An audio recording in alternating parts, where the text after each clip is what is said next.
Muy buenas noches, hermanos. Realmente es un privilegio acompañarlos en esta noche para estudiar la palabra del Señor.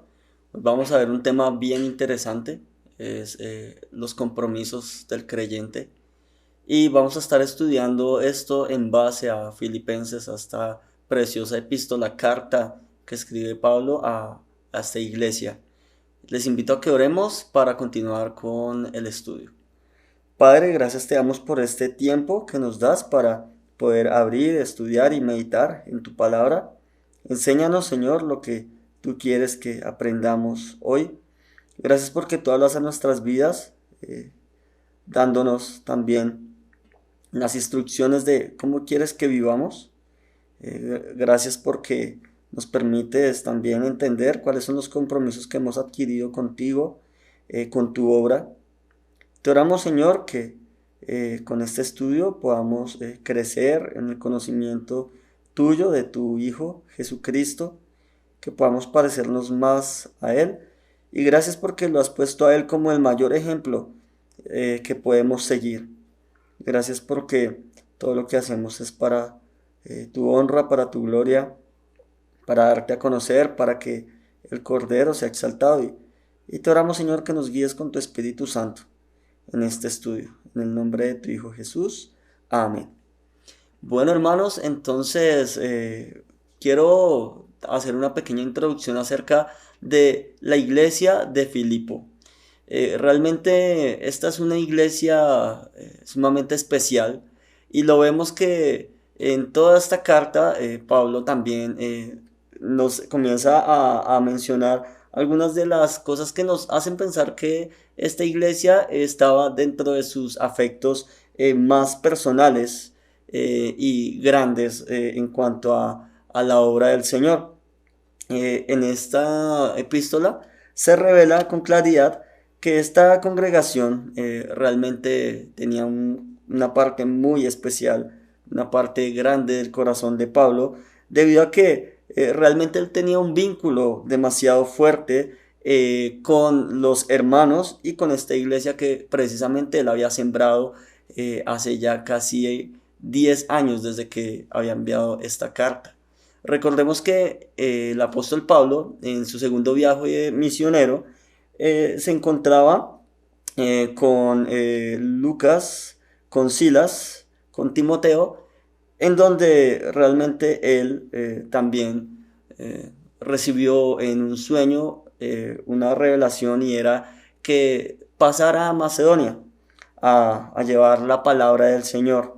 Esto lo podemos ver en Hechos 16:9, donde Pablo en esa noche tuvo una visión y se le apareció un varón macedonio diciéndole y rogándole: pasa a Macedonia y ayúdanos.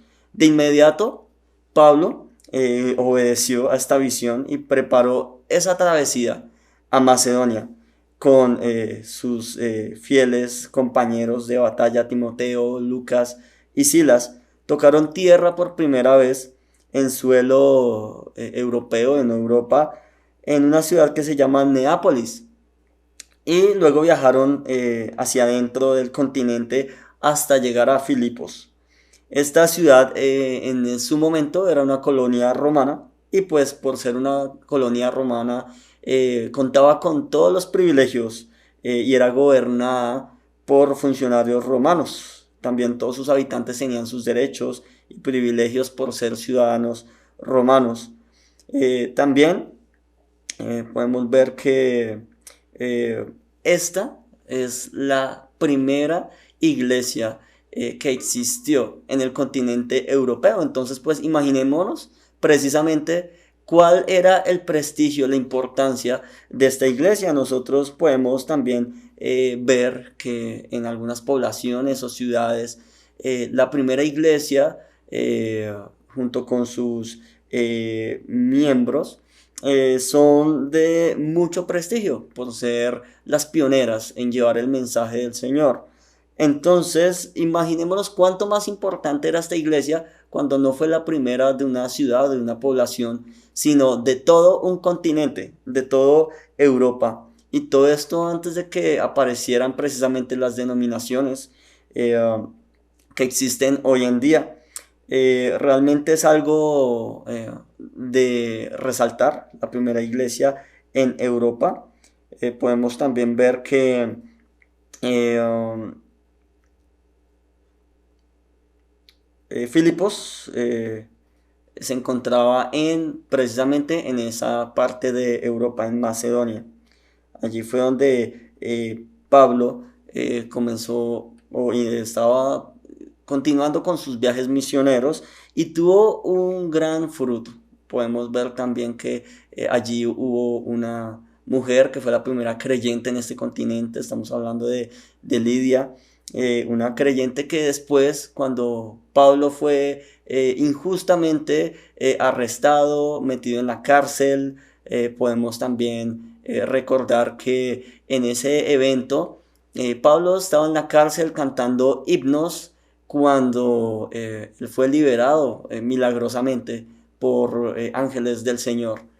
Y un guardia o general encargado de la cárcel se iba a quitar la vida porque pensó que los presos habían escapado al ver que las cárceles se habían abierto. Pero pues Pablo en este momento le dijo que se detuviese y él le dijo, bueno, ¿qué tengo que hacer para ser salvo? El testimonio de Pablo y de su compañero eran tan fuertes que simplemente con ver este milagro, este hombre romano, guardián de estos presos, quiso conocer al Señor y Pablo le respondió, solo cree en el Señor Jesucristo y serán salvos tú y tu casa.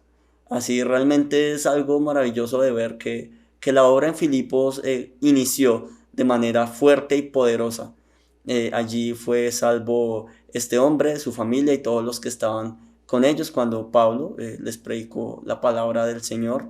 Enseguida, después de eso, los gobernantes de la ciudad, al saber que Pablo era romano y que habían hecho algo de manera injusta con él, al haberlo azotado y haberlo encarcelado, querían que él saliera muy pronto, lo más rápido que pudiese de la ciudad. Y Pablo, pues, no quiso hacerlo así.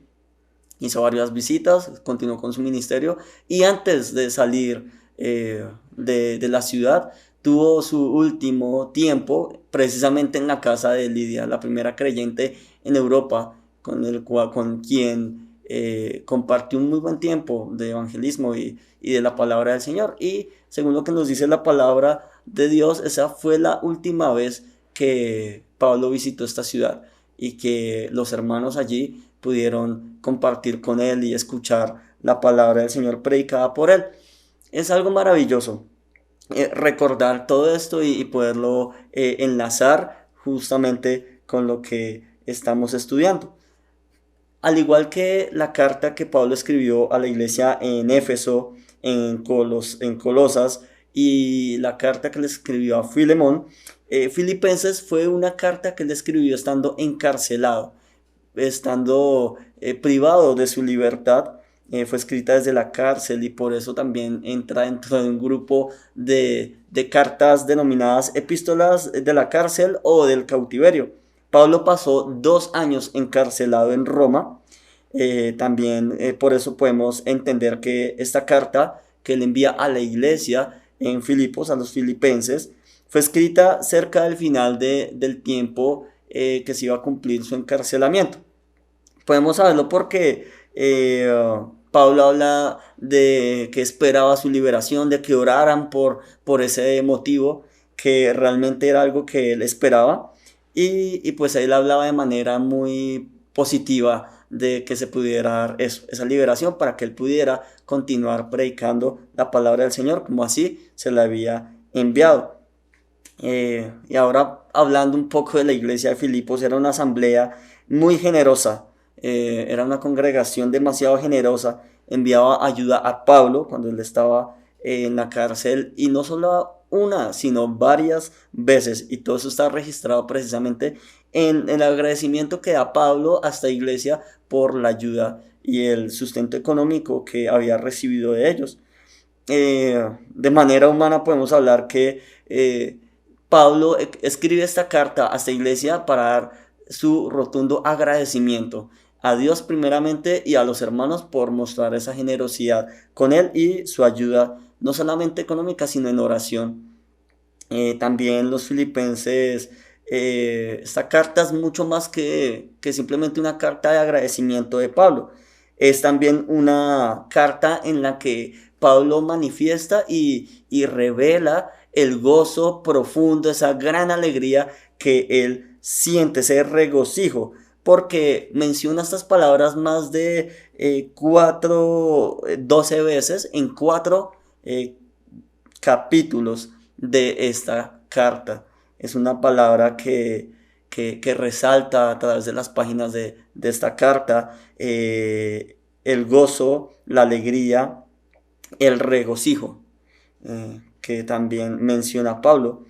Y pues cómo Pablo nos iba a regocijar y cómo no iba a manifestar esto en esta carta cuando él sabía gozarse y regocijarse en los buenos y en los malos tiempos.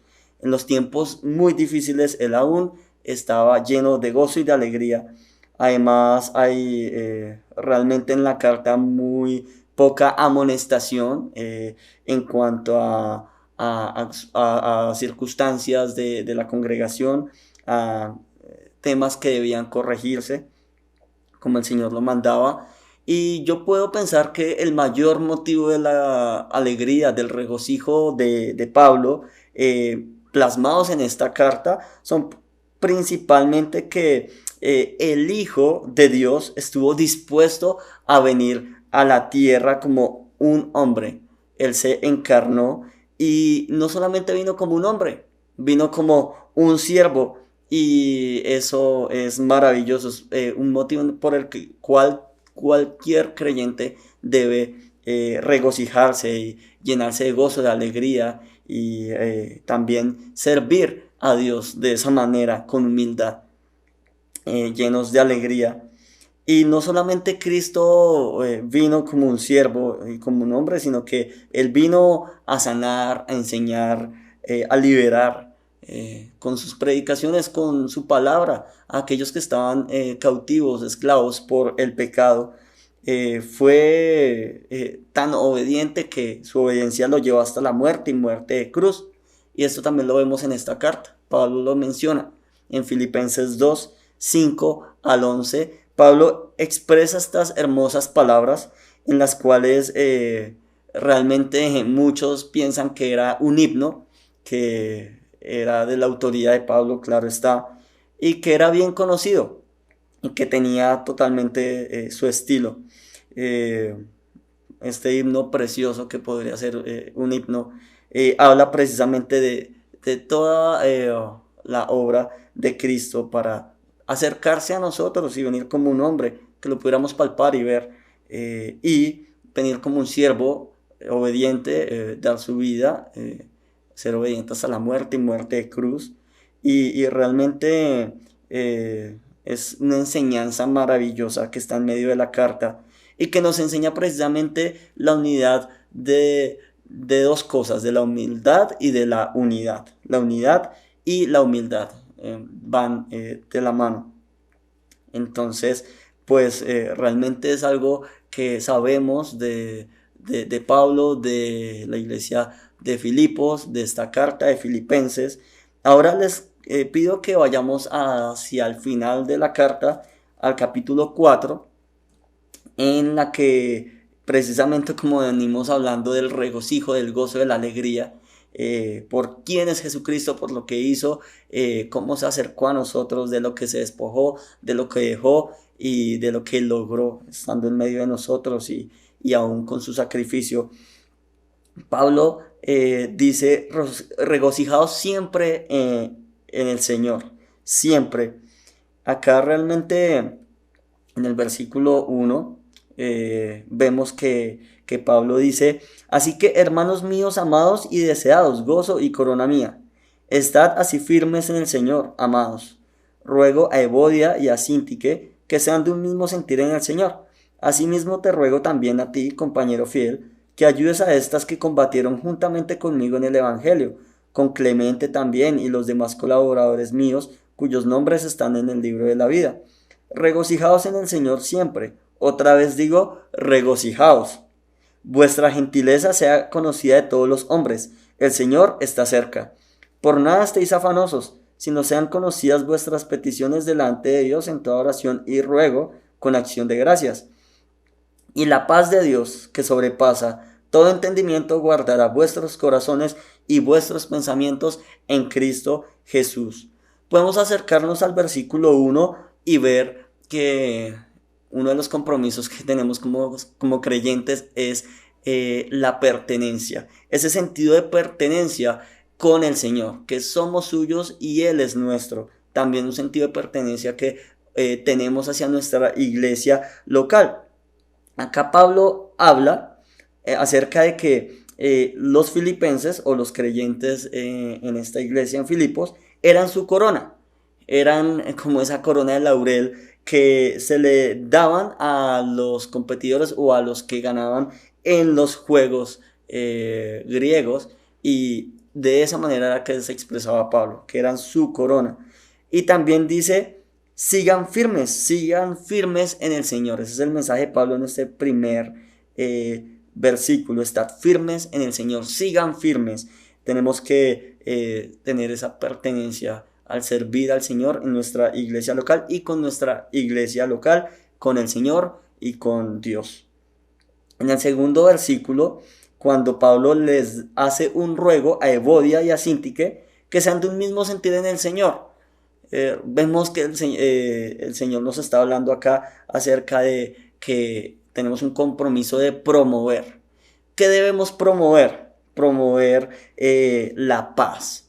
Acá vemos que había un desacuerdo, había algo en lo que habían tenido algún desacuerdo estas dos hermanas, Evodia y Síntique, hermanas en la fe, por lo cual Pablo le está diciendo al destinatario de esta carta: por favor, dígales esto a Evodia y a Síntique, que yo les ruego que se pongan de acuerdo, pónganse en paz y promuevan la paz entre los hermanos. Y esto es también parte de inspirar a otros hermanos con nuestra conducta, con nuestro sentir de ayudar en los conflictos, también con nuestra presencia. Con nuestra presencia en la congregación podemos inspirar a otros hermanos, promoviendo lo que nos gusta. Muchas veces nosotros en muchas partes lo que hacemos es atacar lo que está mal, atacar lo que no nos gusta.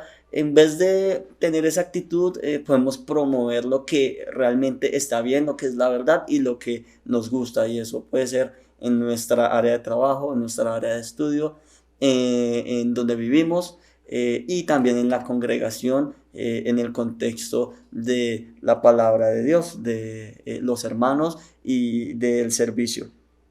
En el versículo 3 también Pablo le dice al destinatario de esta carta, que asumo que pudo haber tomado la carta y haberla leído delante de toda la congregación, diciendo: también te ruego a ti, al que estás leyendo la carta, a quien estoy dirigiendo esta carta, compañero fiel. Fue una persona que estuvo participando de la obra del Señor junto a Pablo, hombro a hombro. Y en este pasaje podemos ver también que también Pablo le está solicitando a este hermano que le ayude a estas hermanas a ponerse de acuerdo, a lograr la paz entre ellas. Y realmente acá también vemos otro compromiso que el Señor nos pide como creyentes, y es el de proteger. Proteger. ¿Qué debemos proteger? La unidad de la congregación, de los hermanos. La unidad, pero en base a la verdad. En base a la verdad que nosotros creemos, estudiamos, predicamos, enseñamos. Proteger realmente la comunión también entre los creyentes, entre quienes somos seguidores del Señor. Probablemente Pablo acá también le está diciendo a este líder, que seguramente era un líder o un dirigente de esta iglesia, por ser quien estaba recibiendo la carta de Pablo, a que ayudara a preservar la paz, a preservar la paz dentro de la congregación, entre los hermanos, que fuera una persona conciliador, que fuera una persona conciliadora, que fuera conciliador, al decirle ayuda a estas hermanas. Si tú eres maduro, ayuda a otros hermanos también en sus conflictos y dando consejos sabios, consejería bíblica acerca de cómo solucionar o cómo salir de ciertas circunstancias. Es algo a lo que el Señor también nos llama.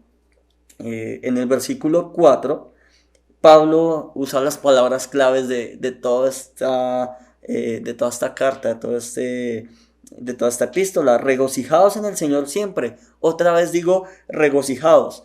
Acá el apóstol Pablo está queriendo decir que la alegría, el gozo de estar en comunión con Dios y con los hermanos es primordial. Realmente la alegría, el gozo, pensando en lo que Cristo hizo por nosotros, el gozo de dar nuestra vida por nuestros hermanos en servicio, de ayudar, de lo que veíamos antes, de promover, de proteger. Todo eso nos lleva a la plenitud de estar en Cristo posicionalmente, de pertenecer a Cristo. Esa plenitud que realmente se refleja en nuestras vidas cuando obramos, cuando servimos, cuando hablamos, cuando nos expresamos, cuando hacemos las cosas para el Señor. Eso es lo que el apóstol Pablo nos dice que es uno de nuestros compromisos, tener esa plenitud del gozo, de la alegría, de regocijarnos en el Señor. En el versículo 5 vamos a hablar de proyección. ¿Por qué?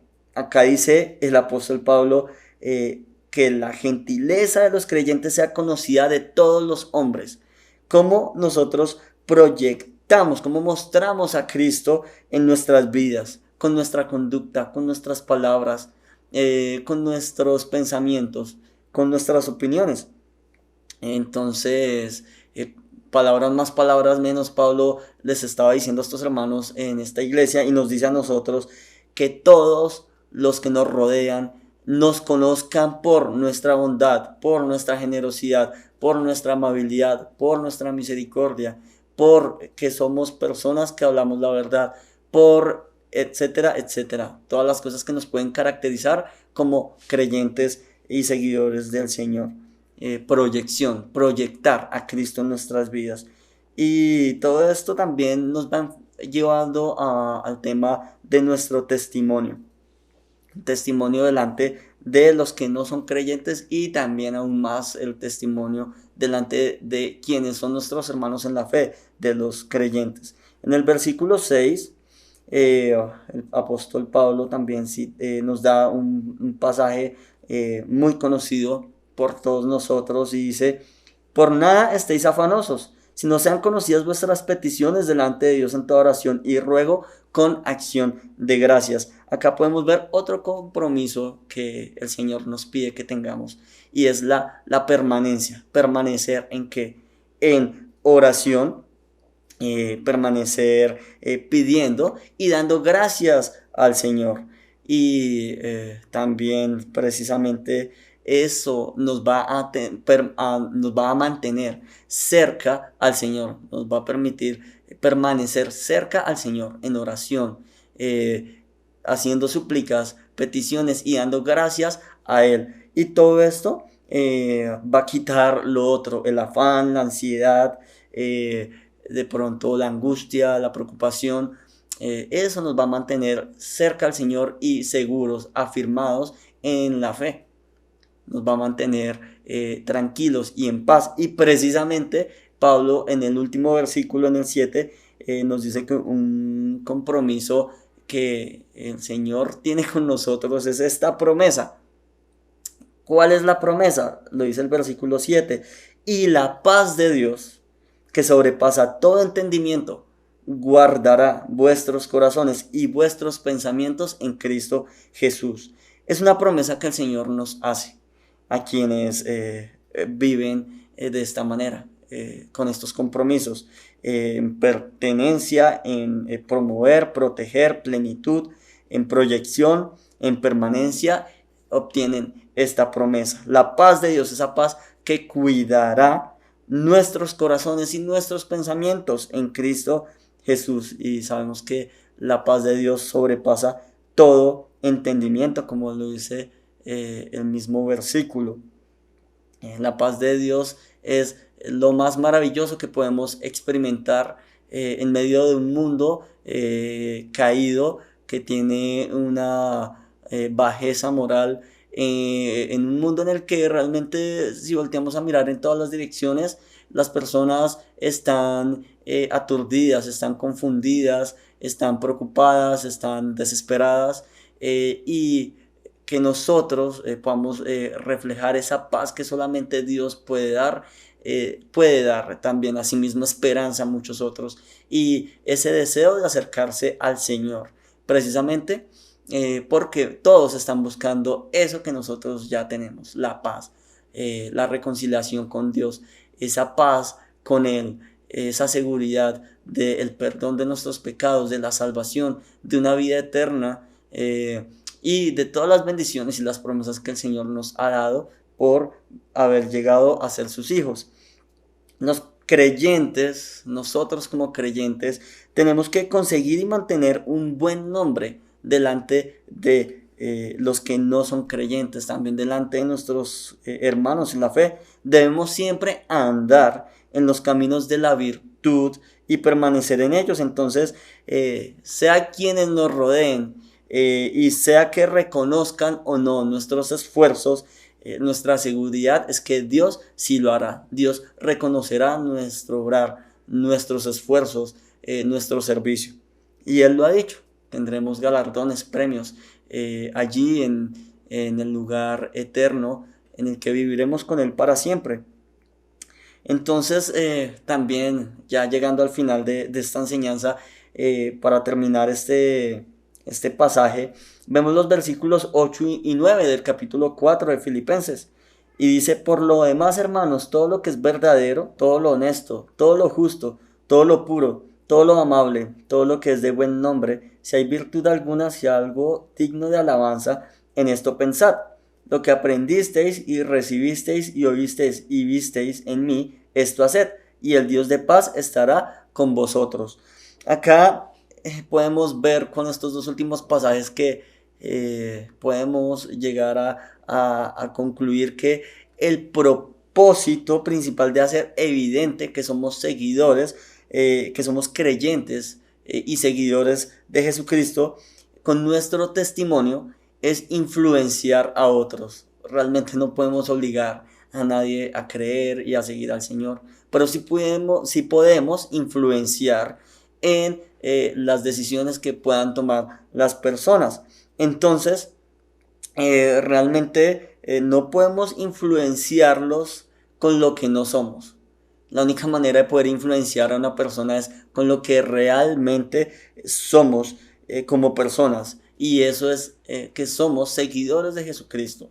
Y como lo hablábamos hace un momento, es proyectar, es reflejar a Cristo en nuestras vidas, para que Él sea apetecido, para que Él sea deseado de los que no lo conocen. Así permanecemos firmes, unidos y valientes. Ese también es una manera de influenciar, permaneciendo firmes, unidos y valientes como creyentes, como hijos del mismo Padre, con el mismo Espíritu y en comunión, teniendo al mismo Señor y Salvador, que es Jesucristo. También hay un pasaje que me llama mucho la atención, y es en 1 de Pedro 2, 11 al 16. Me gusta esta versión. Dios habla hoy, porque realmente nos da un mensaje claro. Dice: queridos hermanos, les ruego como extranjeros de paso por este mundo, que no den lugar a los deseos humanos que luchan contra el alma. Pero pues así comienza el pasaje: condúzcanse bien entre los paganos, así ellos, aunque ahora hablen contra ustedes como si ustedes fueran malhechores, verán el bien que ustedes hacen y alabarán a Dios el día en que Él pida cuenta a todos. Por causa del Señor, sométanse a toda autoridad humana, tanto al emperador, porque ocupa el cargo más alto, como a los gobernantes, que Él envía para castigar a los malhechores y honrar a los que hacen el bien. Y este versículo es el clave, porque Dios quiere que ustedes hagan el bien para que los ignorantes y los tontos no tengan nada que decir en contra de ustedes.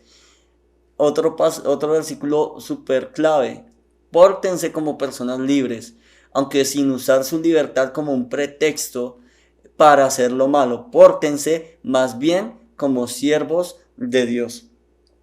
Y esto es realmente el propósito del compromiso que hemos adquirido con el Señor, que seamos de testimonio, que proyectemos al Señor y cómo lo podemos hacer portándonos como siervos de Dios, que vivamos para servir a Dios.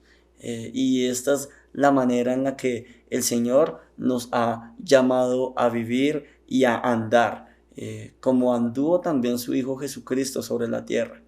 Así que hermanos, les agradezco mucho por este tiempo y espero que sea esta enseñanza de bendición para todos nosotros. Feliz noche.